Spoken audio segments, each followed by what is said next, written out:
نحمده ونصلي على رسوله الكريم اما بعد فاعوذ بالله من الشیطان الرجیم بسم اللہ الرحمن الرحیم سبح للہ ما فی السماوات وما فی الارض وهو العزیز الحکیم یا ایھا الذین آمنوا لم تقولون ما لا تفعلون کبر مقتا عند اللہ ان تقولوا ما لا تفعلون ان اللہ یحب الذین یقاتلون فی سبیلہ صفا کأنہم بنیان مرصوص صدق اللہ العظیم۔ رب اشرح لی صدری ویسر لی امری واحلل عقدۃ من لسانی یفقہوا قولی۔ اللہم ربنا الہمنا رشدنا واعذنا من شرور انفسنا۔ اللہم ارنا الحق حقا وارزقنا اتباعہ وارنا الباطل باطلا وارزقنا اجتنابہ۔ اللہم وفقنا لما تحب وترضى آمین یا رب العالمین۔ سورہ حدید سے سورہ تحریم تک جو 10 مدنی صورتوں کا ایک گروپ ہے، اور تعداد سور کے اعتبار سے قرآن حکیم میں مدنی صورتوں کا سب سے بڑا گلدستہ جو میں کل بتا چکا ہوں، ان میں سے 2 جوڑے 4 صورتیں ہم پڑھ چکے ہیں، سورہ حدید، سورہ مجادلہ، سورہ حشر، سورہ ممتحنہ۔ ان میں سے 2 مسبحات ہیں اور 2 بغیر کسی تسبیح کے ذکر کے شروع ہو جاتی ہیں۔ اب بالکل وسط میں ان کے یہ 2 صورتوں کا جو جوڑا آ رہا ہے، یہ اس کا اہم ترین حصہ ہے۔ اس کی اہمیت کی طرف اشارہ اس سے بھی ہو جاتا ہے، بالکل وسط میں ہے، 4 صورتیں ادھر 4 صورتیں ادھر، 2 درمیان میں یہ جوڑا ہے۔ دونوں مسبحات میں سے دونوں کا آغاز تسبیح باری تعالیٰ کے ذکر سے ہے، جبکہ باقی جوڑے جو ہیں وہ ایک ایک کا معاملہ ہم نے دیکھا۔ پھر یہ کہ ایک میں ماضی کے صیغے میں سبح للہ ما فی السماوات وما فی الارض، سورہ جمعہ جو اگلی ہے یسبح للہ ما فی السماوات وما فی الارض، گویا کمپلیمنٹری ہو گئے کہ دونوں نے مل کر زمان کا احاطہ کر لیا، ماضی حال مستقبل، اس لیے کہ عربی زبان میں فعل ماضی ماضی ہے، پاسٹ ٹینس ہے، اور فعل مضارع میں حال اور مستقبل دونوں جمع ہوتے ہیں۔ تو گویا کہ تسبیح باری تعالیٰ جو ہو رہی ہے، کائنات کا ذرہ جو کر رہا ہے، تو وہ ایک تو یہ کہ کل کائنات اس میں مصروف ہے، اور دوسرے یہ کہ پورا زمان جو بھی ہے، زمان و مکان کا ہمارا تصور ہے، اس کا احاطہ ہو جاتا ہے کہ ہمیشہ سے ہوتی آ رہی ہے، ہر آن ہو رہی ہے یہ تسبیح، اور ہمیشہ ہوتی رہے گی۔ پھر یہ جوڑا جو ہے اصل میں بعثت محمدی صلی اللہ علیہ وسلم کے 2 اہم ایشوز اس کا مرکزی مضمون بنتے ہیں۔ سورہ صف کا مرکزی مضمون یہ کہ حضور کا مقصد بعثت کیا ہے، کیوں بھیجا اللہ نے، اور اس مقصد بعثت کی تکمیل کے لیے اہل ایمان کو للکارا گیا ہے کہ اس کے لیے تن من دھن لگاؤ، جہاد کرو، قتال کرو، جانیں دو، قربانیاں دو۔ یہ کرو گے تو سب کچھ ملے گا، اور یہ نہیں کرو گے تو کچھ نہیں ملے گا، زیرو، آل اور نن، یا پورا یا کچھ نہیں۔ اور دوسری سورہ جمعہ میں اس عظیم مقصد کے لیے جو مردان کار فراہم کیے، کیسے کیے محمد رسول اللہ نے، آدمی کیسے جمع کیے، کوئی بنی ہوئی امت تو پہلے سے تھی نہیں، امت بنائی ہے، ایک ایک تنکا لے کر جو ہے گھونسلہ بنایا، کیسے بنایا، وہ طاقت کیسے فراہم کی۔ جہاد اور قتال تو سب کو نظر آتا ہے، لیکن پہلے تو انسان چاہیے کہ جو اس کے لیے اپنی قربانیاں دینے کے لیے آمادہ ہوں۔ یہ گویا کہ بنیادی اور اساسی طریقہ کار کیا ہے محمد رسول اللہ کا، تکمیلی تو ہے جہاد قتال، وہ تو سب کو نظر آ رہا ہے۔ یہ سیرت النبی میں سب سے زیادہ نمایاں تو یہی جنگیں ہو گئی ہیں، پھر اسی لیے جو سیرت کی کتابیں ہیں ان میں سب سے زیادہ زور انہیں پر ہے۔ لیکن جنگوں کے لیے جو انسان فراہم ہوئے، مردان کار تیار ہوئے، وہ کس پروسیس سے ہوئے؟ جو اکبر اللہ آبادی نے کہا کہ خدا کے کام دیکھو بعد کیا ہے اور کیا پہلے، نظر آتا ہے مجھ کو بدر سے غار حرا پہلے۔ وہ غار حرا کی میڈیٹیشنز تھی محمد رسول اللہ صلی اللہ علیہ وسلم کی، کہ مصطفیٰ اندر حرا خلوت گزید، قوم و آئین و حکومت آفرید، وہاں سے لے کر نکلے ہیں۔ اس کے بعد 12 سال میں جماعت تیار کی ہے، تب جا کر قتال کا مرحلہ آیا۔ تو اس اعتبار سے یہ جوڑا جو ہے سورہ صف اور سورہ جمعہ، ہم کہہ سکتے ہیں کہ سیرت النبی صلی اللہ علیہ وسلم کے ان دونوں اہم ترین ایشوز کو انہوں نے اپنے اندر کور کر لیا۔ سبح للہ ما فی السماوات و ما فی الارض، تسبیح کرتی ہے اللہ کی ہر وہ شے جو آسمانوں میں ہے اور ہر وہ شے جو زمین میں ہے، وہو العزیز الحکیم، وہ زبردست ہے حکمت والا۔ اس کے بعد وہ زجر کا انداز، ڈانٹ ڈپٹ کا انداز، یا ایھا الذین آمنوا لم تقولون ما لا تفعلون، اہل ایمان تمہیں کیا ہو گیا ہے، کیوں کہتے ہو جو کرتے نہیں ہو؟ دعوے ہیں اللہ پر ایمان کے، رسول پر ایمان کے، آخرت کے ایمان کے، تمہارا عمل دیکھے تو کچھ نظر نہیں آتا۔ دعوے ہیں عشق رسول کے، اور رسول کے مشن سے تمہیں سروکار ہی نہیں، دلچسپی نہیں۔ رسول کس لیے بھیجے گئے، اس کے لیے کوئی قربانی بھی دینی ہے نہیں دینی ہے، یہ سوچ ہی کبھی نہیں آتی۔ لما تقولون ما لا تفعلون کبر مقتا عند اللہ ان تقولوا ما لا تفعلون، اللہ کے بیزاری کو اور غضب کو بڑھانے والی ہے یہ چیز کہ تم کہو جو کرتے نہیں ہو۔ کریڈٹ نہیں ملے گا کوئی، یہ نعتیں پڑھ کر اونچی اونچی تم سمجھو گے اللہ کے ہاں کوئی کریڈٹ مل جائے گا، کوئی ثواب مل جائے گا، نہیں، یہ تو ڈیبٹ میں جائے گا تمہارے۔ اللہ کا غضب بھڑکتا، اللہ کی بیزاری، مقت جو ہے وہ غصے کی ایک آخری حد ہوتی ہے۔ غصہ ایک ہوتا ہے انسان کا، لیکن پھر آخری حد بیزاری ہو جاتی ہے کہ انسان بات کرنے کو جی نہیں چاہتا کسی سے، وہ بیزاری مقت۔ کبر مقتا عند اللہ ان تقولوا ما لا تفعلون، اللہ کی بیزاری ہے بہت بڑی اس میں کہ تم کہو جو کرتے نہیں ہو۔ اچھا، اگر اللہ پر اور اس کے رسول پر ایمان کا اور ان سے محبت کا دعویٰ ہے ہی تو لو، ان اللہ یحب الذین یقاتلون فی سبیلہ صفا کانہم بنیان مرصوص، اللہ کو تو محبت ہے اپنے ان بندوں سے جو اس کی راہ میں جنگ کرتے ہیں صفیں باندھ کر، گویا کہ سیسا پلائی ہوئی دیوار ہے۔ ہمارا تو معیار یہ ہے، ہم سے محبت کرنی ہے تو اس معیار پر پورا اترنا ہوگا۔ کان کھول کے سن لو، ہماری محبت وہ پہاڑوں کی گپھاؤں میں جا کے تپسیائیں کرنے میں نہیں ہے، وہ نہیں ہے۔ ہماری محبوبیت کا مقام جو ہے وہ تو یہ ہے، میدان جنگ ہے، آخری منزل جہاد کی، نقد جان ہتھیلی پر رکھ کر انسان تیار رہے دینے کے لیے، اس لیے کہ دے تو پہلے ہی چکا، ان اللہ اشتری من المؤمنین انفسهم واموالهم بان لهم الجنہ۔ اب تو کال کی دیر ہونی چاہیے، جیسے پکار آئے واپس نہیں پھیرا کوئی فرمان جنوں کا، اور تنہا نہیں لوٹی کبھی آواز جرس کی۔ خیریت جاں راحت تن صحت دامہ، سب بھول گئی مصلحت اہل ہوس کی، یہ طرز عمل ہونا چاہیے۔ اس کے بعد 4 آیات میں یہود کا تذکرہ ہے، اور یہ نشان عبرت ہے۔ دیکھو، اگر تم نے بھی قتال اور جہاد کی راہ سے اسی طریقے سے اعراض کیا تو پھر تم بھی وہی کھڑے ہوگے جہاں آج وہ پڑے ہوئے ہیں۔ ضربت علیہم الذلۃ والمسکنۃ وباؤوا بغضب من اللہ، وہی حشر تمہارا ہوگا۔ وَإِذْ قَالَ مُوسَىٰ لِقَوْمِهِ يَا قَوْمِ لِمَ تُؤْذُونَنِي، یاد کرو جب کہ موسیٰ نے کہا تھا اپنی قوم سے، اے میری قوم کے لوگوں کیوں مجھے تکلیف پہنچاتے ہو۔ اب یہ ایک تکلیف ہم سورہ مائدہ میں دیکھ چکے ہیں جب قوم نے قتال سے انکار کیا تھا، اور یہاں قتال سے متعلق آیت ہے تو گویا کہ ادھر ہی اشارہ ہے۔ باقی ذاتی جو تکلیف انہوں نے دی سورہ احزاب میں تذکرہ ہے، وہ بھی اپنی جگہ پر ہے۔ وَقَدْ تَعْلَمُونَ أَنِّي رَسُولُ اللَّهِ إِلَيْكُمْ، تم جان چکے ہو کہ میں اللہ کا رسول ہوں تمہاری طرف، تم نے 9 معجزے دیکھے ہیں میرے۔ فَلَمَّا زَاغُوا، جب وہ ٹیڑھے ہو گئے، أَزَاغَ اللَّهُ قُلُوبَهُمْ، یہاں وہ جواب ہے بہت سے حضرات کا جو سوالات کرتے تھے کہ اللہ ہی اگر دلوں کو ٹیڑھا کر دے، اللہ ہی مہر لگا دے تو پھر جرم کیا ہے۔ یہاں اولاً اللہ نہیں ٹیڑھا کرتا، جب آدمی ٹیڑھا ہو جاتا ہے اللہ اس کے دل کو بھی ٹیڑھا کر دے، جاؤ دفع ہو جاؤ، جدھر جانا جاؤ۔ فَلَمَّا زَاغُوا أَزَاغَ اللَّهُ قُلُوبَهُمْ، جب وہ ٹیڑھے ہو گئے، کج ہو گئے، اللہ نے ان کے دلوں کو بھی کج کر دیا۔ وَاللَّهُ لَا يَهْدِي الْقَوْمَ الْفَاسِقِينَ، اللہ ایسے فاسقوں کو زبردستی ہدایت نہیں دیتا، یہ اس کی سنت نہیں ہے۔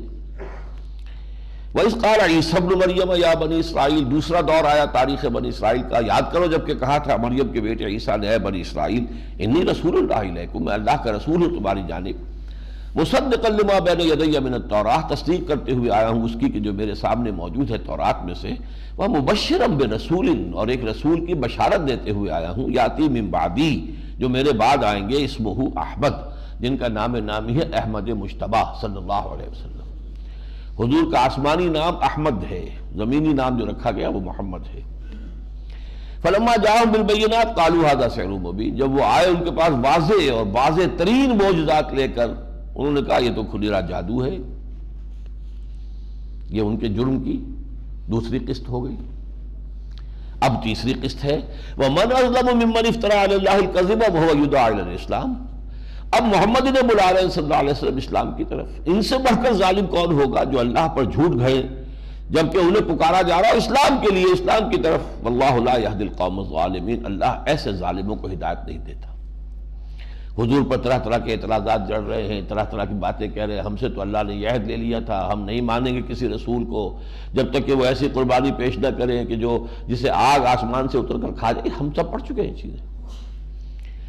اب اس کے بعد جو آیت آئی ہے، یہ آیت آ چکی ہے سورہ توبہ میں بھی، اور بہت اہم ہے۔ حضور کے مقصد بعثت کے ساتھ دو جگہ جوڑ کر قرآن میں یہ آیت آئی ہے، سورہ توبہ میں بھی اور سورہ صف میں بھی۔ یریدون ان یطفئوا نور اللہ بافواہہم، یریدون کا فاعل ہے یہی یہودی جن کے تین دور آ گئے، موسیٰ کے ساتھ کیا کیا، عیسیٰ کے ساتھ کیا کیا، اور اب محمد کے ساتھ کیا کر رہے ہیں علی نبینا علیہ الصلوۃ والسلام۔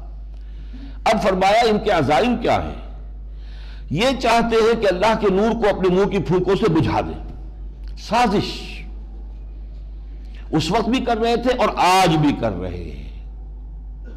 سب سے بڑی سازش زائنزم، اور جو اب ویسٹ کو اپنے کنٹرول میں لے کر اور نیو ورلڈ آرڈر کے ذریعے سے اسلام کا خاتمہ چاہتا ہے، وہی ایک چیلنج ہے میدان میں، اور تو کوئی راہ ہی نہیں۔ یریدون ان یطفئوا نور اللہ بافواہہم، وہ چاہتے ہیں کہ اللہ کے نور کو منہ کی پھونکوں سے بجھا دے۔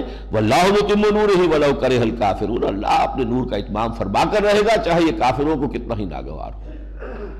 هو الذی ارسل رسولہ بالہدی ودین الحق لیظہرہ علی الدین کلہ، وہ تو وہ ہے، اللہ تو وہ ہے جس نے بھیجا ہے اپنے رسول کو صلی اللہ علیہ وسلم بالہدا، الہدا دے کر، و دین الحق، اور دین حق دے کر۔ اب یہاں نوٹ کر لیجئے سورہ حدید میں تین چیزیں آئی تھیں۔ لقد ارسلنا رسلنا بالبینات، معجزے، وانزلنا معہم الکتاب والمیزان، یہ تین چیزیں حضور کی بعثت میں آ کر ریڈیوس ہو کر دو رہ گئی ہیں، اس لیے کہ حضور کا معجزہ بھی قرآن اور کتاب بھی قرآن، الہدا یہی معجزہ ہے، بینہ بھی یہی، کتاب بھی یہی۔ اور وہ جو میزان ہے کہ حقوق اور فرائض کا جو توازن پیدا ہو جائے معاشرے میں، وہ اب مکمل ہو کر الیوم اکملت لکم دینکم واتممت علیکم نعمتی ورضیت لکم الاسلام دینا ودین الحق کی شکل میں مکمل ہو چکا ہے۔ گویا کہ اب وہاں فرمایا تھا لیقوم الناس بالقسط، تاکہ لوگ عدل پر قائم ہو، یہاں فرمایا لیظہرہ علی الدین کلہ، تاکہ اس مکمل نظام عدل و قسط کو، اسلام کو، دین حق کو پورے کے پورے نظام زندگی پر غالب کر دیں۔ وَلَوْ كَرِهَ الْمُشْرِكُونَ، اب یہ آپ نے سمجھ لیا تو اب پکار ہے، یا ایھا الذین آمنوا هل ادلکم علی تجارۃ تنجیکم من عذاب الیم، اے ایمان کے دعوے دارو، اے ایمان کا اعلان کرنے والو، کہ ہم تمہیں بتائیں وہ تجارت، وہ کاروبار جو تمہیں دردناک عذاب سے چھٹکارا دلا دے۔ تؤمنون باللہ ورسولہ وتجاہدون فی سبیل اللہ باموالکم وانفسکم، ایمان پختہ رکھو اللہ پر، اس کے رسول پر، اور جہاد کرو اللہ کی راہ میں، کھپا دو اس میں اپنی جانیں بھی اپنے مال بھی۔ بالکل وہی بات آ گئی جو سورہ الحجرات کی آیت نمبر 15 میں آئی تھی۔ مومن کی ڈیفینیشن یہ ہے، انما المؤمنون الذین آمنوا باللہ ورسولہ ثم لم یرتابوا وجاہدوا باموالہم وانفسہم فی سبیل اللہ۔ اس ڈیفینیشن پر جو پورا نہیں اترتا وہ مومن ہی نہیں ہے۔ اب فرمایا ذالکم خیر لکم ان کنتم تعلمون، یہی تمہارے لیے بہتر ہے اگر تم سمجھو۔ کیا بہتر ہے؟ یغفر لکم ذنوبکم، تمہارے گناہ بخش دے گا۔ یدخلکم جنات تجری من تحتہا الانہار، تمہیں جنات میں داخل کرے گا جن کے نیچے نہریں بہتی ہوں گی۔ ومساکن طیبۃ فی جنات عدن، ایسے پاکیزہ ریزیڈنشل گارڈنز کے اندر آباد کرے گا جو بہت ہی عمدہ ہوں گے۔ ذالک الفوز العظیم، یہ بہت بڑی کامیابی ہے۔ اور اس سے بھی آگے بونس ایک اور بھی، تمہاری یہ جد و جہد ایک حد تک شرائط کو پورا کر دے گی تو وَأُخْرَىٰ تُحِبُّونَهَا، ایک اور بھی تمہیں انعام ملے گا جو تمہیں بہت پسند ہے، نصر من اللہ وفتح قریب، اللہ کی مدد آئے گی اور فتح اب قریب ہے۔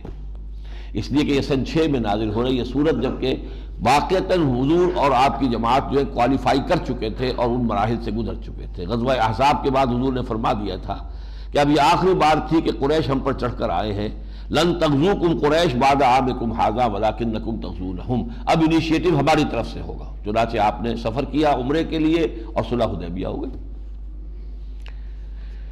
اور اس سے بھی اونچا مقام اگر تم یہ کرتے ہو تو تم اللہ کے مددگار قرار پاؤ گے۔ اب اس سے اونچا کوئی مقام ہو سکتا ہے؟ یہ تو محبوبیت سے بھی اونچا ہو گیا۔ مددگار، یا ایھا الذین آمنوا کونوا انصار اللہ، اہل ایمان اللہ کے مددگار بنو، کما قال عیسی ابن مریم للحواریین، جیسے تاریخ میں ایک مرتبہ پہلے بھی کہا تھا عیسیٰ ابن مریم نے حواریین سے، من انصاری اللہ، کون ہے میرا مددگار اللہ کی راہ میں؟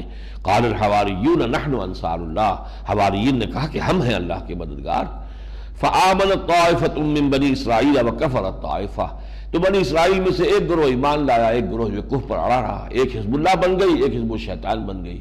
فأیدنا الذین آمنوا علی عدوہم فاصبحوا ظاہرین، تو جو لوگ ایمان لائے تھے ہم نے ان کی مدد کی کافروں کے مقابلے میں، اور پھر وہی جو ہے ظاہر ہوئے اور وہی غالب ہوئے۔ یہ ہے سورہ صف، مرکزی آیت هو الذی ارسل رسولہ بالہدی ودین الحق لیظہرہ علی الدین کلہ، اس کے لیے جہاد کا تقاضا مطالبہ اہل ایمان سے کرتے ہو تو مغفرت بھی ہے، جنات عدن کے اندر بڑے اچھے گھرانے بھی ملیں گے، ایک حد تک پہنچ جاؤ گے، تمہاری اگر سعی جو ہے مشکور ہو گئی تو اللہ کی مدد اور نصرت بھی آئے گی، فتح بھی ہوگی۔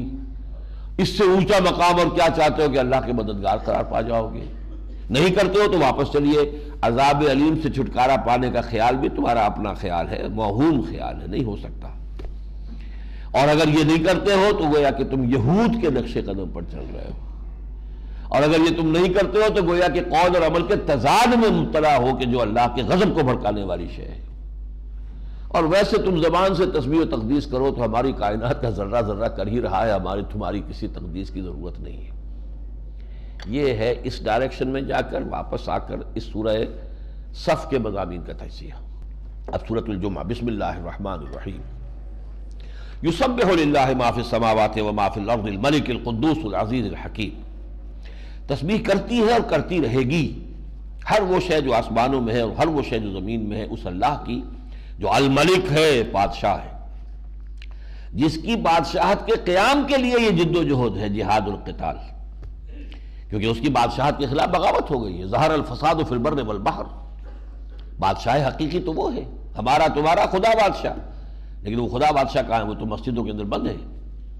اسے لبریٹ کرو، اسے آزاد کرو اور اسے تخت حکومت پر دوبارہ بٹھاؤ۔ الملک القدوس العزیز الحکیم۔ اب یہاں پہلی آیت میں وہاں تھا هو الذی ارسل رسولہ بالہدی ودین الحق، یہ مرکزی آیت تھی۔ هو الذی بعث فی الامیین رسولا منہم، وہی ہے جس نے اٹھایا امیین میں سے، ان پڑھ لوگوں میں سے جن کے پاس نہ کتاب تھی نہ کوئی شریعت تھی، ان میں اٹھا دیا ایک رسول انہی میں سے۔ وہ کیا کرتا ہے؟ یتلو علیہم آیاتہ، انہیں اس کی آیات پڑھ کر سناتا ہے، ویزکیہم، اور انہیں پاک کرتا ہے، ویعلمہم الکتاب والحکمہ، اور انہیں تعلیم دیتا ہے کتاب اور حکمت کی۔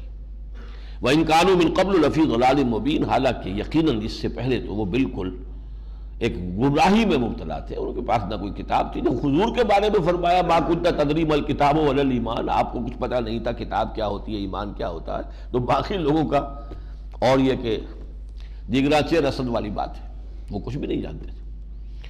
یہ ہے بیسک منہاج محمد کا صلی اللہ علیہ وسلم، جو 4 مرتبہ آیا ہے قرآن میں، 2 مرتبہ سورہ بقرہ میں، 1 مرتبہ سورہ آل عمران میں، 1 مرتبہ یہاں رہا۔ اب دیکھیے یہ کیا ہے، ترتیب سمجھ لیجئے۔ قرآن پڑھ کر سنایا، اور کن کو سنایا؟ جن کی زبان عربی تھی، انہیں اس طرح بیان کرنے کی ضرورت نہیں ہوتی تھی، قرآن تو ان کے دل پر جا کر لگتا تھا۔ سورہ نجم سنی ہے اور سب کے سب سجدے میں گر گئے، اس لیے کہ وہ تو اس کی فوری تاثیر ہوتی تھی۔ نتیجہ کیا ہے؟ جو سلیم الفطرت لوگ ہیں وہ کھنچ آئیں گے قرآن کی طرف۔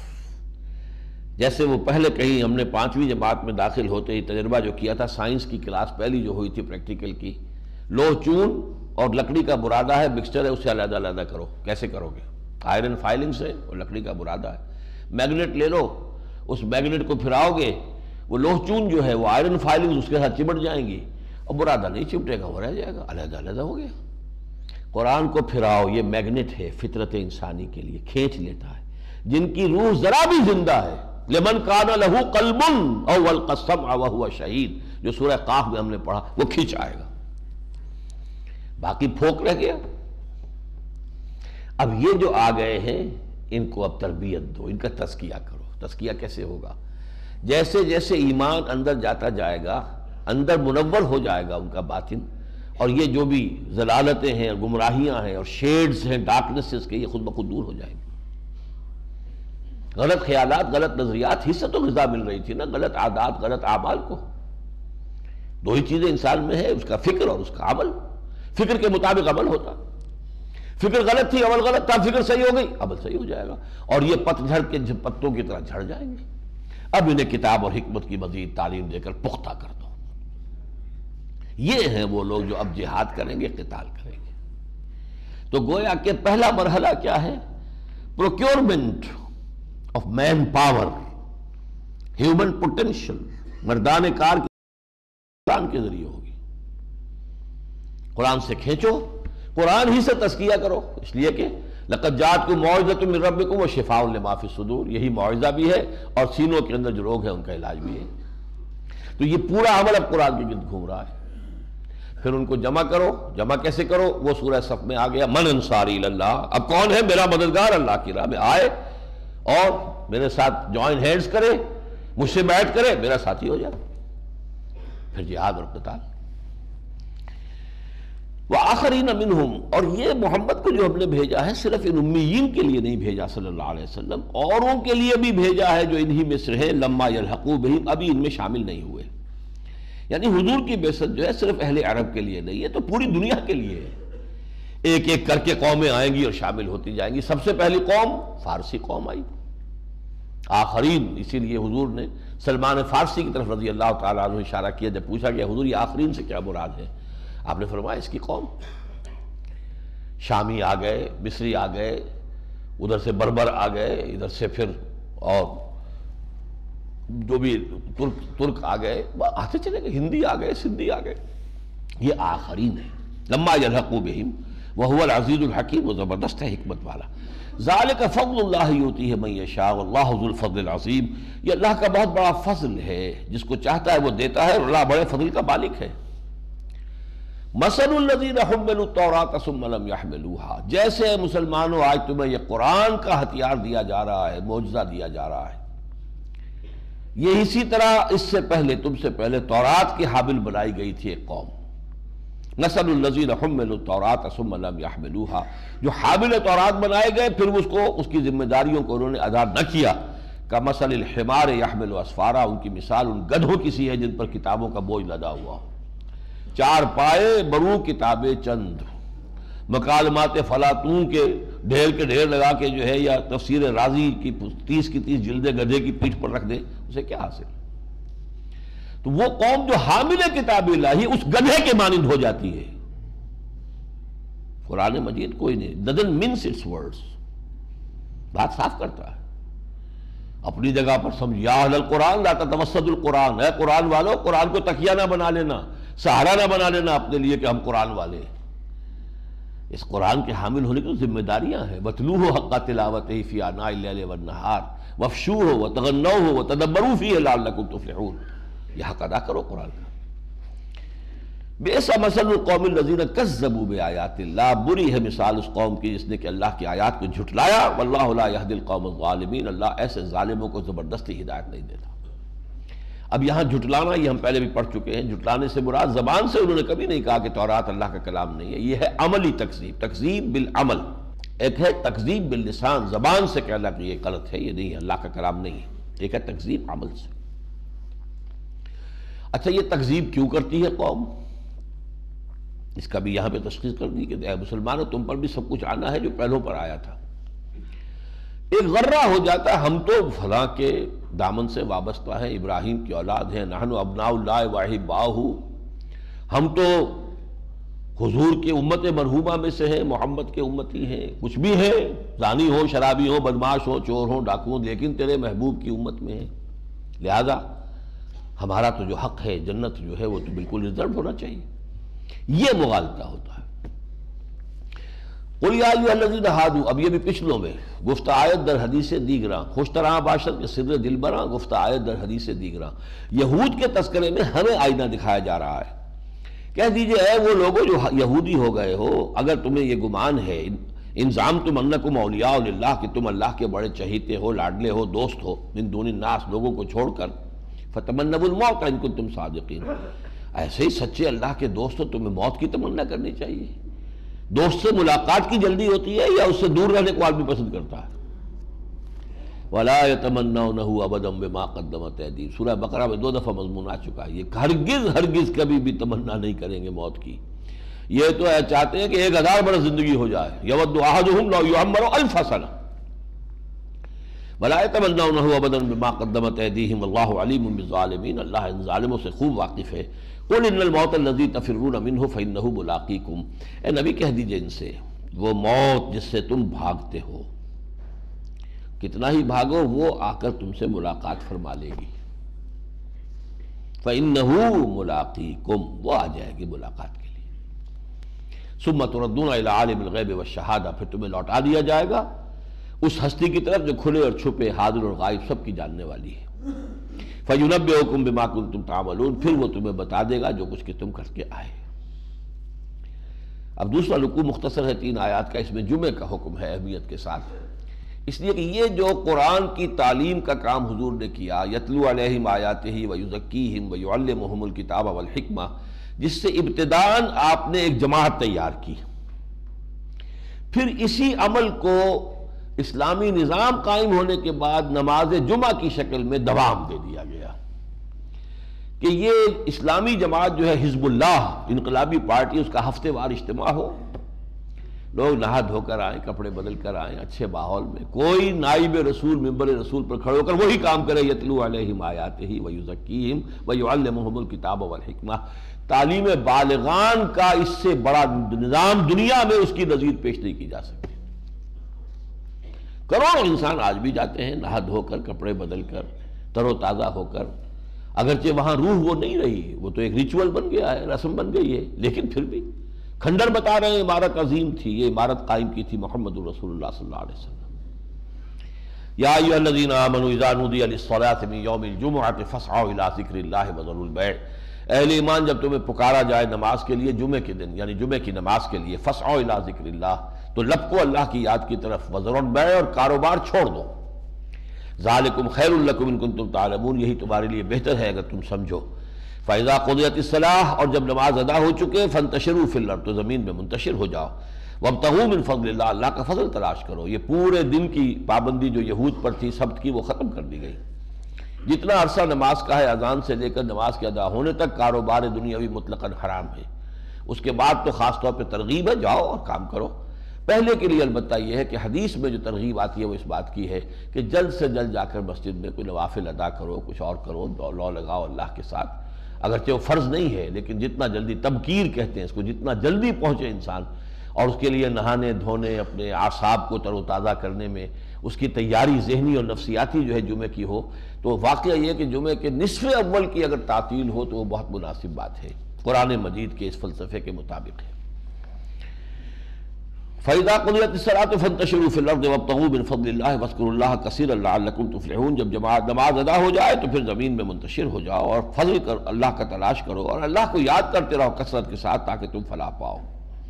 اب یہاں بھی وہ ایک ڈانٹ ڈپٹ کا پہلو نکل آیا، وہ میں نے کہا تھا ان تمام صورتوں میں ہے۔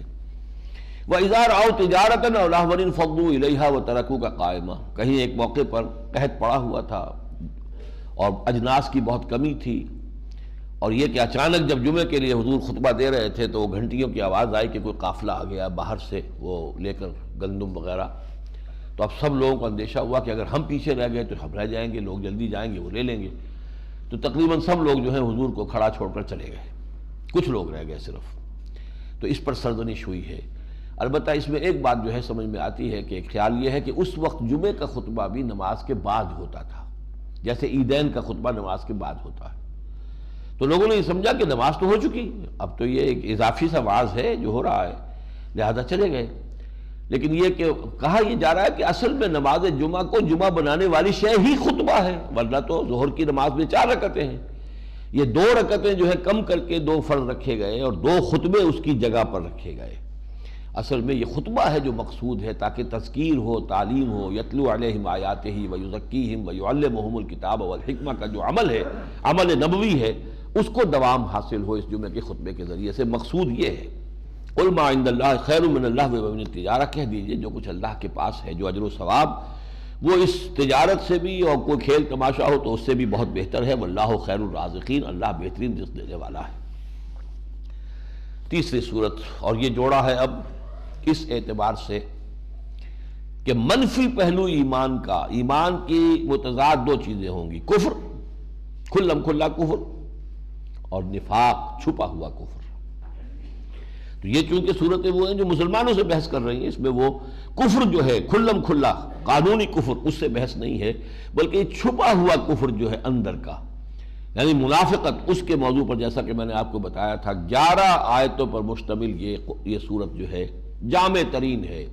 طویل ترین بحثیں سورہ توبہ کی، سورہ نساء کی اور سورہ احزاب کی، یہ سب کی سب جو ہے سورہ، یہ سب کی سب جمع کر لیجئے، اور یہ 11 آیتیں۔ اس کو ایک بیماری قرار دیا گیا، منافقت ایک بیماری ہے۔ بیماری کی سٹیجز ہوتی ہیں، اور بہترین اس کی تشبیہ جو ہے وہ ایک زمانے میں تھا، اب تو معاملہ ذرا ٹی بی کا معاملہ، علاج آسان ہو گیا ہے۔ پہلے یہ تھا first stage, second stage, third stage. Third stage پر ٹی بی پہنچ گئی تو لا علاج، پہلے سٹیج میں، سیکنڈ سٹیج میں اس کے علاج کی توقع ہوتی تھی۔ تو یہ بیماری ہے، اور یہ سمجھ لیجئے کہ اکثر و بیشتر لوگوں کا خیال یہ کہ شاید منافق جو ہیں جان بوجھ کر منافق ہوتے تھے، نہیں، جان بوجھ کر اپنے کفر پر گواہی دیتے ہوئے اسلام کا صرف دھوکے دینے کے لیے لبادہ اوڑھنا یہ بہت کم ہوا ہے۔ سازش ہوئی تھی، لوگوں نے کہا تھا صبح ایمان لاؤ شام کو مرتد ہو جاؤ، تو چند گھنٹے جو رہے وہ منافق کی حیثیت سے رہے، لیکن یہ شاذ معاملات ہیں۔ کوئی جاسوس ہو، مسلمان ہو کر آ جائے ہمارے ہاں، اور وہ جانتا ہے کہ میں تو مسلمان نہیں ہوا ایک منٹ کے لیے بھی کبھی، میں تو خطرہ بھی کرا کے آیا ہے اور نماز بھی سیکھ کر آیا ہے، سب کچھ ہے، داڑھی رکھ کر آیا ہے، مسجد کے اندر امامت کر، اسے معلوم ہے کہ میں کافر ہوں۔ تو وہ نفاق اور ہے۔ ایک نفاق وہ ہے کہ کوئی شخص ہے جو کہ دعوت حق سے اپنے آپ کو اٹریکٹڈ فیل کرتا ہے کہ ہاں بات ٹھیک ہے، اور وہ اس کو قبول کر لیتا ہے، لیکن جب دعوت حق کے تقاضے آتے ہیں، مطالبے آتے ہیں، اب گھبراتا ہے۔ اس کی وہ قوت ارادی مضبوط نہیں ہے کہ ہر چہ بعد آباد، اب جو بھی ہو کر گزرو، نہیں، اب جان بھی عزیز ہے، مال بھی عزیز ہے، جس کو ہو دین و دل عزیز اس کی گلی میں جائے کیوں؟ تو چھپا چھپا کے درخت اسے تیرا آئینہ ہے وہ آئینہ کہ شکست ہو تو عزیز تر ہے نگاہ آئینہ ساز میں، لیکن سب اس کیفیت کے نہیں ہوتے۔ اب یہ لوگ جو ہیں شروع میں تو کیا ہوتا ہے کہ جو بھی مطالبہ آیا اس میں حضور یہ ہماری مجبوری ہے، یہ ہے، وہ ہے، اور کوئی خطا بھی ہو گئی تو مان لیا ہم سے خطا ہو گئی، غلطی ہو گئی، آپ ہمارے لیے استغفار کریں، آپ بھی معاف کر دیں۔ یہاں تک تو ہم اسے کہیں گے ضعف ایمان، یہ منافقت نہیں ہے۔ اگلی سٹیج آ گئی تو کہتے ہیں جھوٹے بہانے بنانے شروع کیے، جہاں جھوٹ کا یہاں پہ لگ گیا، یہ اب سٹیج، فرسٹ سٹیج آ گئی ہے ٹی وی کی، منافقت۔ کچھ عرصے کے بعد محسوس کرتے ہیں کہ بار بار ہم نے بہانے پیش کیے، اب تو ہماری بات سن کر لوگ مسکرا بھی دیتے ہیں، تو قسمیں کھانے، خدا گواہ ہے، خدا کی قسم ہے، آپ لوگوں کو تو یقین نہیں آتا، واقعہ یہ ہے، میں تو جانا چاہتا ہوں جہاد کے لیے، لیکن کیا کروں، یہ مسائل ہے، قسم کھانی شروع کی۔ تو یہ اب دوسری سٹیج ہو گئی، اور تیسری سٹیج یہ ہوتی ہے کہ پھر ان کے اوپر شدید ایک رد عمل ہوتا ہے کہ ان مخلص مسلمانوں نے ہمارے لیے تباہی کی ہوئی ہے، یہ لوگ بے وقوف اور یہ پاگل اور دیوانے جو ہیں، یہ تو معلوم ہوتا ہے کہ پکار آئی اور چل پڑے، تو ہم نمایاں ہو جاتے ہیں جو پیچھے رہ جاتے، اگر یہ بھی نہ جاتے تو ہم برابر رہتے۔ اور پھر یہ کہ نبی سے خاص طور پر کہ انہوں نے یہ ہمارے لیے مصیبت کھڑی کر دی ہے، آ کر آرام سے یہاں رہ رہے تھے اور انہوں نے یہ تصادم شروع کر دیا، قریش کے ساتھ جنگیں شروع کر دی، فلاں کے ساتھ جنگیں شروع کر دی، ہمارے لیے ہر روز جو ہے ایک نئی مصیبت، نیا امتحان۔ جب یہ عداوت اہل ایمان کی اور نبی کی آتی ہے تو یہ وہ تھرڈ سٹیج ہے جو لا علاج ہے۔ یہ ہے نفاق کی اصل حقیقت۔ آغاز کہاں سے ہوا؟ وہ جو تقاضا ہے جہاد و قتال اور اقامت دین کی جد و جہد اور غلبہ دین کے اپنے فرض کو ادا کرنے کے لیے آگے آنے سے پہلوتہی کرنا، بچنا، پسپائی کرنا، یہ نقطہ آغاز ہے نفاق۔ بسم اللہ الرحمن الرحیم۔ اذا جاءک المنافقون، اے نبی جب آپ کے پاس آتے ہیں منافق، قالوا نشہد انک لرسول اللہ، وہ کہتے ہیں ہم تو گواہ ہیں کہ آپ اللہ کے رسول ہیں، ہم گواہی دیتے ہیں۔ واللہ یعلم انک لرسول، اللہ خوب جانتا ہے کہ آپ اس کے رسول ہیں، اللہ سے بڑھ کر کون جانتا ہے۔ واللہ یشہد ان المنافقین لکاذبون، لیکن اللہ گواہی دیتا ہے یہ منافق جھوٹ بول رہے ہیں، ان کے دل میں نہیں ہے یہ بات۔ زبان سے کہہ رہے ہیں۔ جھوٹ سے بات شروع ہوئی، دیکھ لیجئے پہلی آیت میں، اتخذوا ایمانہم جنۃ، انہوں نے اپنی قسموں کو ڈھال بنا لیا ہے، فصدوا عن سبیل اللہ، اللہ کے راستے سے رکتے ہیں، قتال فی سبیل اللہ، جہاد فی سبیل اللہ، انفاق فی سبیل اللہ سے رکنے کے لیے قسم، خدا کی قسم یہ مجبوری ہے میری، انہم ساء ما کانوا یعملون، یقیناً بہت برا کام ہے جو یہ کر رہے ہیں۔ یہ دوسری سٹیج ہو گئی۔ ذالک بانہم آمنوا ثم کفروا فطبع علی قلوبہم، یہ اس لیے کہ ایمان تو یہ لائے تھے لیکن پھر انہوں نے کفر کیا ہے، یعنی ایسا نہیں تھا کہ ایمان لائے ہی نہ ہو، یہ اس طرح کے لوگ نہیں ہیں جو دھوکہ دینے کے لیے اسلام میں آئے تھے، نہیں، ذالک بانہم آمنوا، وہ ایمان لائے تھے لیکن پھر وہ اپنی کم ہمتی اور جان اور مال سے محبت، اولاد سے محبت، دنیا کی محبت، وہ ان کے پاؤں میں بیڑیاں بن کر پڑی اور انہیں آگے نہیں چلنے دیا، تو انہوں نے پسپائی اختیار کی اور پھر اب یہ کفر تک پہنچ گئے۔ ذالک بانہم آمنوا ثم کفروا فطبع علی قلوبہم فہم لا یفقہون، یہ اس لیے کہ یہ ایمان تو لائے تھے لیکن پھر انہوں نے کفر کیا، پھر ان کے دلوں پر مہر لگا دی گئی اور اب تفقہ سے، اصل فہم سے، اصل سمجھ سے یہ عاری ہو چکے۔ وَإِذَا رَأَيْتَهُمْ تُعْجِبُكَ أَجْسَامُهُمْ، اے نبی جب آپ انہیں دیکھتے ہیں تو آپ کو ان کے جسم بڑے اچھے لگتے ہیں، بڑے تن و توش والے ہیں۔ وَإِن يَقُولُوا تَسْمَعْ لِقَوْلِهِمْ، جب وہ بات کرتے ہیں تو آپ توجہ سے ان کی بات سنتے ہیں، اس لیے کہ چودھری لوگ ہیں، پیسے والے ہیں، سرمایہ دار ہیں، صاحب حیثیت و وجاہت ہیں۔ كَأَنَّهُمْ خُشُبٌ مُّسَنَّدَةٌ، اے نبی یہ تو سوکھی لکڑیوں کے مانند ہیں جنہیں سہارا دے کر کھڑا کر دیا جاتا ہے۔ يَحْسَبُونَ كُلَّ صَيْحَةٍ عَلَيْهِمْ، اتنے بزدل ہیں، اندر سے اتنے کھوکھلے ہیں کہ ذرا سے بھی آواز آتی ہے تو سمجھتے ہیں کہ ہماری جان پر بن گئی، پھر کوئی مطالبہ آیا، پھر کوئی تقاضا آیا، پھر کوئی حملہ ہوا، پھر کوئی جنگ ہے، پھر کوئی غزوہ ہے، پھر کوئی مہم ہے، پھر کوئی سریہ ہے، ہمارے لیے پھر کوئی مصیبت آئی۔ ہم العدو، یہی دشمن ہے، یہ دشمنی جب آ گئی، یہ تھرڈ سٹیج ہے، منافقت کی تیسری سٹیج۔ ہم العدو، اب یہ دشمن بن چکے ہیں، فاحذرہم، اب یہ ففتھ کالمسٹ آنسر ہے، یہ اب مارے آستین ہیں، یہ آپ کے آستین کے اندر کے سانپ ہیں جو ڈنک ماریں گے تو پتہ بھی نہیں چلے گا۔ فاحذرہم، ان سے بچیے، قاتلہم اللہ، اللہ انہیں ہلاک کرے، انا یوفکون، یہ کہاں سے اچک لیے گئے، ایمان پر آئے اور گئے۔ قسمت کی خوبی دیکھیے، ٹوٹی کہاں کمند، دو چار ہاتھ جبکہ لبِ بام رہ گیا۔ محمد کے دامن سے وابستگی صلی اللہ علیہ وسلم، کتنی بڑی فضیلت حاصل ہوئی، ذالک فضل اللہ یؤتیہ من یشاء، پھر کہاں سے کہاں لوٹ آئے گئے۔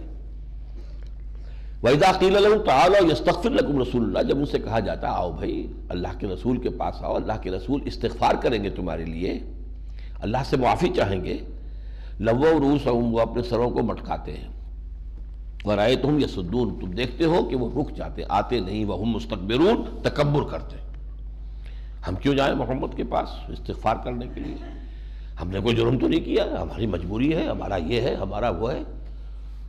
سواء علیہم استغفرت لہم ام لم تستغفر لہم، اے نبی ان کے حق میں بالکل برابر ہے، آپ چاہیں استغفار کریں چاہیں نہ کریں، لن یغفر اللہ لہم، اللہ انہیں ہرگز نہیں بخشے گا۔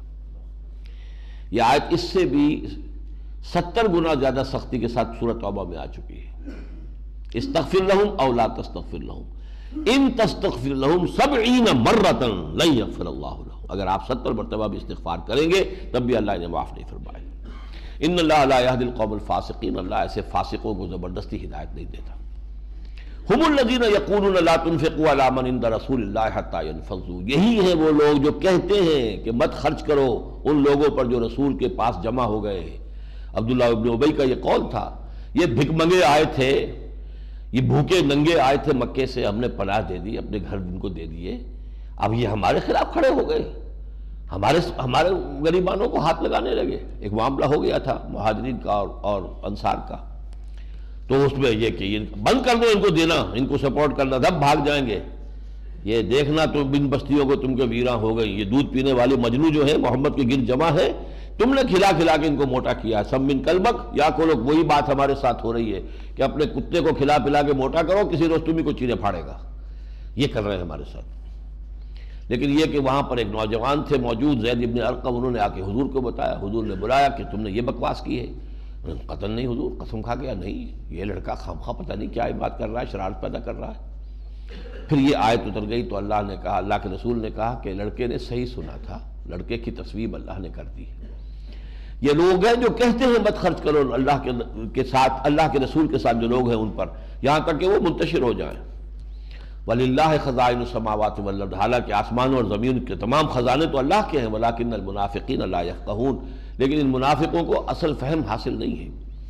يَقُولُونَ لَئِن رَجَعْنَا إِلَى الْمَدِينَةِ لَيُخْرِجَنَّ الْأَعَزُّ مِنْهَا الْأَذَلَّ، یہ بھی اس نے کہا تھا اب کہ ہم مدینے پہنچ جائیں گے تو جو عزت والے ہیں ذلیلوں کو نکال کر باہر کر دیں گے، یعنی عزت والے تو ہم ہیں، we are the sons of the soil, ہم پرانے مدینے والے، یہ تو آئے ہم نے ان کو پناہ دی تو ہم نے یہاں پہ جو ہے ہمارے ٹکڑوں کے اوپر پلے ہیں، تو یہ تو ذلیل ہیں۔ لَيُخْرِجَنَّ الْأَعَزُّ مِنْهَا الْأَذَلَّ، جو عزت والے ہیں وہ ذلیلوں کو نکال باہر کریں گے۔ وَلِلَّهِ الْعِزَّةُ وَلِرَسُولِهِ وَلِلْمُؤْمِنِينَ وَلَٰكِنَّ الْمُنَافِقِينَ لَا يَعْلَمُونَ، لیکن عزت تو ہے اللہ کی اور اس کے رسول کی اور اہل ایمان کی، لیکن ان منافقوں کو علم حاصل نہیں ہے۔ اب یہ گویا کہ جو ڈیزیز ہے یہ نفاق، اس کی سٹیجز، اس کی ایٹیالوجی شروع کیوں ہوتی ہے، سٹیجز کیا ہیں، پروگنوسس کیا ہے، کیا انجام بد تک یہ پہنچاتا ہے، علامات کیا ہیں، سمپٹمز کیا ہیں، لیکن ٹریٹمنٹ اب سامنے آ رہا ہے 3 آیات میں۔ ایک ہے پریونٹیو ٹریٹمنٹ، کہ اس نفاق کی چھوت نہ لگنے پائے، وہ کیا ہے، یا ایھا الذین آمنوا لا تلھکم اموالکم ولا اولادکم عن ذکر اللہ، اہل ایمان تمہیں تمہارے اولاد اور تمہارے اموال اللہ کے ذکر سے غافل نہ کرنے پائے۔ یہ انہماک اتنا ہو گیا کہ اللہ بھول گیا، یہیں سے نفاق شروع ہو جائے گا، چھوت لگ جائے گی، پھر ریزسٹنس ختم ہو گئی، اب انفیکشن جو ہے اس نفاق کی بہت جلدی سے ہو جائے گی۔ ذکر الہی ہے جو شیطان کو دور رکھتا ہے، اور ذکر کے معنی ہے استحضار اللہ فی القلب، اللہ دل میں موجود رہے۔ باقی تو طریقے ذکر کے ہیں جو بھی ہم ذکر کرتے ہیں زبان سے، اور سب سے بڑا ذکر کا ذریعہ قرآن ہے، پھر صلاۃ ہے، نماز ہے۔ اے اہل ایمان تمہیں غافل نہ کرنے پائیں تمہارے اموال اور تمہاری اولادیں اللہ کی یاد سے، وَمَن يَفْعَلْ ذَلِكَ فَأُولَٰئِكَ هُمُ الْخَاسِرُونَ، جو کچھ یہ کرے گا غافل ہو جائے گا، منہمک ہو جائے گا انہی میں، گویا کہ وہی ہوگا فَلَٰكِنَّكُمْ فَتَنْتُمْ أَنفُسَكُمْ، تم نے اپنے آپ کو اپنے ہاتھوں فتنے میں ڈالا، پھر یہ لوگ خسارے میں ہوں گے۔ انفیکشن ہو ہی گئی ہو تو کیا کیا جائے، وہ ہے نفاق کا علاج انفاق، الف لگا دیجئے پہلے، خرچ کرو خرچ کرو خرچ کرو، اس لیے کہ نفاق کا سبب کیا، دنیا کی محبت، مال کی محبت، لہذا اس مال کو نکالو، کھرچ کھرچ کر نکالو۔ یہ سورہ حدید میں ہم پڑھ چکے ہیں، ان المصدقین والمصدقات واقرضوا اللہ قرضا حسنا یضاعف لهم ولهم اجر کریم، پھر جو لوگ ایمان لائیں اپنے دل کو اس میل سے کدورت سے پاک کرنے کے بعد، اولئک هم الصدیقون والشہداء عند ربهم، ان کے لیے اب درجے بلند کھلے ہوئے صدیقیت کے بھی، شہادت کے بھی۔ وَأَنفِقُوا مِمَّا رَزَقْنَاكُمْ، خرچ کرو اس میں سے جو ہم نے تمہیں دیا ہے، مِن قبل ان یاتی احدکم الموت، اس سے پہلے کہ تم میں سے کسی کی موت جو ہے تمہارے سرہانے آ کھڑی ہو، فَيَقُولَ رَبِّ لَوْلَا أَخَّرْتَنِي إِلَىٰ أَجَلٍ قَرِيبٍ، پھر وہ کہے کہ پروردگار کیوں نہ تو ذرا تھوڑا سا مؤخر کر دے اس موت کے وقت کو، تھوڑی سی دیر کی مہلت دے دے، فَأَصَّدَّقَ، سب کچھ تیری راہ میں صدقہ کر دوں گا، دے دوں گا، وَأَكُن مِّنَ الصَّالِحِينَ، اور بالکل نیک بن جاؤں گا۔ وَلَن يُؤَخِّرَ اللَّهُ نَفْسًا إِذَا جَاءَ أَجَلُهَا، جان لو جب کسی بھی جان کا وہ وقت معین آ جائے گا تو وہ مؤخر نہیں کیا جائے گا۔ وَاللَّهُ خَبِيرٌ بِمَا تَعْمَلُونَ، اور جو کچھ تم کر رہے ہو اللہ اس سے باخبر ہے۔ اچھا، ایمان کی نفی تو ہو گئی نفاق، کفر کے مقابلے میں کفر ہے ظاہرہ کھلم کھلا، یہ ہے اندر کا۔ اب اصلی ایمان کے لیے یہ 18 آیات پر مشتمل سورہ تغابن، جو مکی صورتوں کا جو سمجھیے کہ خلاصہ ہے، عطر ہے۔ بسم اللہ الرحمن الرحیم، یسبح للہ ما فی السماوات و ما فی الارض، تسبیح کرتی ہے اللہ کی ہر وہ چیز جو آسمانوں میں اور جو کہ زمین میں ہے، لہ الملک، بادشاہی اسی کی ہے، یہ مرکزی نقطہ ہے ان صورتوں کا، لہ ملک السماوات والارض، 2 دفعہ آیا سورہ حدید میں، وَلَهُ الْحَمْدُ، کل حمد بھی اسی کا ہے، وَهُوَ عَلَىٰ كُلِّ شَيْءٍ قَدِيرٌ، وہ ہر چیز پر قادر ہے۔ سورہ حدید میں 29 آیتیں تھیں، یہ 18 ہیں، وہاں 6 آیتیں تھیں ذات و صفات باری تعالیٰ پر، یہاں 4 ہیں۔ اس کا بہت گہرا جو ہے ربط ہے سورہ حدید کے ساتھ۔ آخری مسبحات میں سے یہ ہے، آگے دونوں صورتیں جو ہیں وہ بغیر مسبحات کے، غیر مسبحات۔ هُوَ الَّذِي خَلَقَكُمْ، اس نے تمہیں پیدا کیا، فَمِنْكُمْ كَافِرٌ وَمِنْكُمْ مُؤْمِنٌ، سب کو پیدا اس نے کیا، کوئی تم میں سے کافر ہو جاتا کوئی مومن ہو جاتا ہے۔ واللہ بما تعملون بصیر، جو کچھ تم کر رہے ہو اللہ اسے دیکھ رہا ہے، یعنی کافر کو اس کا جو ہے انجام تک پہنچانا اور مومن کو ان کا اجر دینا یہ اللہ کے ذمے ہے۔ خلق السماوات والارض بالحق، اس نے آسمان اور زمین حق کے ساتھ پیدا کی، وصورکم، تمہاری نقشہ کشی کی، فاحسن صورکم، کتنی عمدہ نقشہ کشی کی ہے، وَإِلَيْهِ الْمَصِيرُ، اسی کی طرف لوٹ کر جانا ہے۔ یعلم ما فی السماوات والارض، وہ جانتا ہے جو کچھ کے آسمانوں اور زمین میں ہے۔ وَیعلم ما تسرون وما تعلنون، second dimension of divine knowledge, اور وہ جانتا ہے جو کچھ کہ تم چھپاتے ہو، جو کچھ کہ تم ظاہر کرتے ہو۔ واللہ علیم بذات الصدور، this is the third dimension of divine knowledge, اور اللہ تو سینوں کے اندر جو کچھ ہے اس سے بھی واقف ہے۔ سینوں کے اندر جو کچھ ہے اس سے ہم بھی واقف نہیں ہوتے، سب کانشیس مائنڈ سے ہم کب واقف ہوتے ہیں؟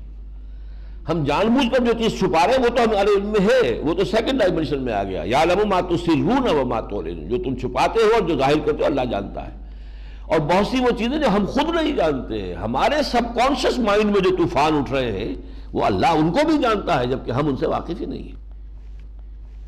4 آیتیں ہوں گی ذات و صفات باری تعالیٰ پر، اب 2 آیتیں ہیں رسالت پر۔ الم یاتکم نبأ الذین کفروا من قبل، کیا تمہارے پاس نہیں آ چکی ہیں خبریں ان لوگوں کی جنہوں نے کفر کیا تھا پہلے؟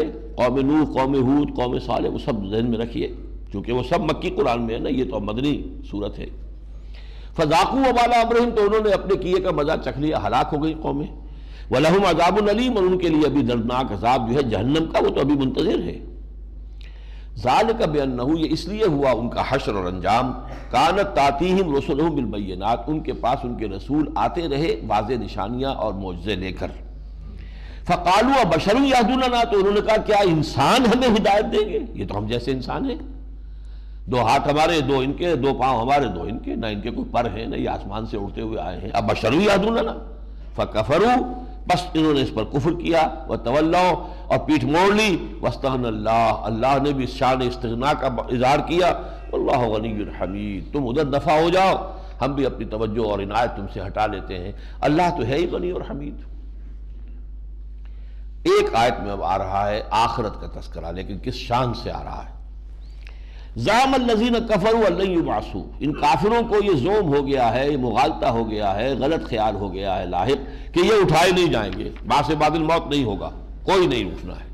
قل، کہہ دیجئے بلا، کیوں نہیں، وربی، اور مجھے میرے رب کی قسم ہے، لتبعثن، تم لازماً اٹھائے جاؤ گے، ثم لتنبؤن بما عملتم، پھر تمہیں جتلا دیا جائے گا جو کچھ کہ تم نے کیا تھا، وذالک علی اللہ یسیر، اور یہ اللہ پر بہت آسان ہے۔ تمہیں مشکل لگتا ہوگا، لیکن سوچ لو جس نے تمہیں گندی پانی کی بوند سے یہاں تک پہنچایا ہے اس کے لیے کوئی مشکل نہیں، جس نے یہ پوری کائنات بنائی ہے اس کے لیے قطر مشکل نہیں۔ اب آئی ہے ایمان کی دعوت، یہ تو ایمان کا نیریٹو ہے، یہ آرٹیکلز آف ایمان، آرٹیکلز آف فیتھ ایک نیریٹو میں، ایک بیان کے اندر آ گئے۔ اب دعوت ہے فآمنوا باللہ ورسولہ، پس ایمان لاؤ اللہ پر اور اس کے رسول پر، والنور الذی انزلنا، اور اس نور پر جو ہم نے نازل کیا، یہ قرآن حکیم۔ واللہ بما تعملون خبیر، اور جو کچھ تم کر رہے ہو اللہ اس سے باخبر ہے۔ یوم یجمعکم لیوم الجمع ذالک یوم التغابن، وہ دن کہ جس دن وہ تمہیں جمع کرے گا، جمع کرنے کے دن، وہ ہے ہار اور جیت کے فیصلے کا دن۔ جو اس روز کامیاب ہوا وہ کامیاب ہے، جو اس روز جیتا وہ جیتا، جو اس روز ہارا وہ ہارا۔ دنیا کی ہار جیت کیا ہے؟ جیسے فلموں میں ہو گیا، جنگ لڑی گئی، کوئی جیت گیا کوئی ہار گیا، نہ کوئی جیتنے والا جیتا نہ ہارنے والا ہارا، یہ تو ہار اور جیت ہے ہی نہیں، کھیل ہے۔ وَمَا الْحَيَاةُ الدُّنْيَا إِلَّا مَتَاعُ الْغُرُورِ، وَمَا الْحَيَاةُ الدُّنْيَا إِلَّا لَهْوٌ وَلَعِبٌ۔ اصل ہار جیت تو ہوگی اس دن، کون ہارا کون جیتا، کون کامیاب کون ناکام۔ اور وہ کیا ہے جیت، کیا ہوگی؟ وَمَن يُؤْمِن بِاللَّهِ وَيَعْمَلْ صَالِحًا، جو ایمان رکھتا ہوگا اللہ پر اور نیک عمل کیے ہوں گے، یکفر عنہ سیئاتہ، اللہ اس سے دور کر دے گا اس کی برائیوں کو، ویدخلہ جنات تجری من تحتہا الانہار، اور داخل کرے گا انہیں ایسے باغات میں جن کے نیچے ندیاں بہتی ہوں گی، خالدین فیہا ابدا، اور رہیں گے وہ اس میں ہمیشہ ہمیش۔ ذالک الفوز العظیم، اور یہی بہت بڑی کامیابی ہے۔ اور ناکامی کیا ہے؟ والذین کفروا وکذبوا بآیاتنا، وہ لوگ کہ جنہوں نے تکذیب کی ہوگی اور کفر کیا ہوگا ہماری آیات کا، اولئک اصحاب النار، وہ آگ والے ہوں گے، خالدین فیہا، رہیں گے اس میں ہمیشہ ہمیش، وبئس المصیر، اور وہ بہت ہی برا ٹھکانہ ہے۔ ان 10 آیات میں سے اب سنو تجزیہ کر لیجئے، 7 آیات میں ایمان کے 3 حقائق، توحید، رسالت اور معاد، ایک ایفرمیٹو نیریٹو ہے یہ، اور 3 آیات میں پھر دعوت ہے مانو۔ یہ چیزیں تو حق ہے، مانو نہ مانو تب بھی حق ہے، تمہاری خیریت اس میں کہ مانو، تسلیم کرو۔ اب جو 8 آیات پر مشتمل دوسرا رکوع ہے، اس میں سے پہلی 5 آیات میں ایمان کے ثمرات، ایمان کے نتائج، ایمان ایک ایسا پھلدار درخت ہے، پودا ہے، پھول بھی لگتے ہیں، پھل بھی لگتے ہیں، اور یہ ایسے پھل اور پھول ہیں کہ جو ظاہر میں بھی لگتے ہیں، باطن میں بھی لگتے ہیں۔ وہ کون سے پھل ہیں، کون سے پھول ہیں جو ایمان کے پودے پر آتے ہیں؟ یہ گویا کہ 5 آیات میں ان کو سمویا گیا۔ پہلا، ما اصاب من مصیبت الا باذن اللہ ومن یؤمن باللہ یہد قلبہ واللہ بکل شیء علیم۔ نہیں پڑتی کوئی پڑھنے والی مگر اللہ کے حکم سے، کوئی تکلیف، کوئی مصیبت، کوئی آپ کے لیے ناگوار کیفیت نہیں آ سکتی بغیر اذن رب کے۔ اور جو اللہ پر ایمان رکھتا ہے اللہ اس کے دل کو ہدایت دے دیتا ہے تسلیم و رضا کی، جو میرے رب کی طرف سے ہے تو ٹھیک ہے، کوئی شکایت نہیں، کوئی شکوہ نہیں، راضی برضائے رب، اللہ کی رضا پر راضی رہے۔ میرے رب کو اگر یہی منظور ہے تو سر تسلیم خم ہے جو مزاج یار میں آئے، نہ شود نصیب دشمن کے شود ہلاک تیغر، سر دوستاں سلامت کے تو خنجر آزمائی۔ یہ پہلا ہے، راضی برضائے رب، رضائے رب پہ راضی رہ، یہ حرف آرزو کیسا، خدا خالق، خدا مالک، خدا کا حکم تو کیسا، who are you؟ دوسرا، واطیعوا اللہ واطیعوا الرسول۔ اب یہ جو ہے یہ اندر کا پھول ہے، اندر تسلیم و رضا کی کیفیت، باہر نظر نہیں آئے گا۔ باہر کا پھول اطاعت کرو اللہ کی اور اطاعت کرو اس کے رسول کی، جو حکم دیا سر تسلیم خم کرو، مانو، اطاعت کرو، عمل کرو۔ فَإِن تَوَلَّيْتُمْ فَإِنَّمَا عَلَىٰ رَسُولِنَا الْبَلَاغُ الْمُبِينُ، پھر اگر تم رخ موڑ لو گے، پیٹھ دکھاؤ گے تو ہمارے رسول پر سوائے صاف صاف پہنچا دینے کی اور کوئی ذمہ داری نہیں ہے۔ You are responsible۔ تیسرا، اللہ لا الہ الا ھو وعلی اللہ فلیتوکل المؤمنون۔ اللہ وہ ہے جس کے سوا کوئی الہ نہیں، بس اللہ ہی پر توکل کرنا چاہیے اہل ایمان کو۔ توکل کسی پر نہ ہو سوائے اللہ کے۔ مادی اسباب و وسائل، دنیاوی کوئی طاقتیں، کوئی افراد، کوئی اشخاص، کوئی اصحاب اقتدار، کوئی بھی ہو، کسی پر توکل نہ ہو۔ یہ سورہ بنی اسرائیل میں بھی ہم نے پڑھا تھا کہ تورات کا لب لباب یہ تھا، وَآتَيْنَا مُوسَى الْكِتَابَ وَجَعَلْنَاهُ هُدًى لِبَنِي إِسْرَائِيلَ أَلَّا تَتَّخِذُوا مِن دُونِي وَكِيلًا، میرے سوا کسی کو اپنا کارساز مت سمجھنا۔ توکل یہ بھی اندرونی ایک پھول ہے جو کھلتا ہے انسان کی روح کے اندر، راضی برضائے رب اور توکل اللہ پر۔ اللہ لا الہ الا ھو وعلی اللہ فلیتوکل المؤمنون۔ اب چوتھی بات آ رہی ہے اور یہ سب سے خطرناک ہے بات، یا ایھا الذین آمنوا ان من ازواجکم واولادکم عدوا لکم فاحذروہم۔ اے ایمان والو، تمہاری بیویوں اور تمہاری اولاد میں تمہارے دشمن ہیں، ان سے بچ کر رہو۔ کیوں؟ ان کی محبت تمہارے دل میں طبعاً ہے، فطری طور پر ہے، اور یہ محبت کہیں تمہیں کسی غلط راستے پہ نہ لے جائے۔ ان کی فرمائشیں، ان کی خواہشات، ان کو اچھے سے اچھا کھلانا، اچھے سے اچھا پہنانا، ان کی تعلیم اعلیٰ سے اعلیٰ ہو، جائز ذرائع سے نہیں ہو رہی تو ناجائز ذرائع سے اس کے لیے فراہم کرنا، تمہارا تو بیڑا غرق کر رہے ہیں، یہ تمہارے دشمن ہیں۔ ان من ازواجکم واولادکم، یہ پوٹینشل اینمٹی ہے، اس لیے کہ جس شے کی بھی محبت آپ کے دل میں ہے وہ اللہ کے محبت کے مد مقابل آ جائے گی۔ اب امتحان میں آپ مبتلا ہو گئے، لہذا چوکس رہو، کہیں ایسا نہ ہو کہ ان کی محبت تم سے کوئی ایسا کام کرا لے جو تمہاری عاقبت کو برباد کر دے۔ ان من ازواجکم واولادکم عدوا لکم فاحذروہم، یہ تمہارے دشمن ہیں، بچ کر رہو۔ وَإِن تَعْفُوا وَتَصْفَحُوا وَتَغْفِرُوا، لیکن ایسا بھی نہ ہو کہ گھر کو میدان جنگ بنا لو۔ اگر تم معاف کرتے رہا کرو، اور اگر تم چشم پوشی سے کام لو، اور اگر تم بخش دیا کرو، فَإِنَّ اللَّهَ غَفُورٌ رَحِيمٌ، تو اللہ بھی تو غفور الرحیم ہے۔ خود چوکس رہو، لیکن یہ کہ یہ نہیں کہ ان کو ہر وقت جو ہے مار دھاڑی ہو رہی ہو اور ڈانٹ ڈپٹی ہو رہی ہو، اس سے تو یہ کہ بغاوت پیدا ہوتی ہے، اس سے کوئی اصلاح نہیں ہوتی، یہ بڑی حکیمانہ انداز میں، لیکن چوکس رہو۔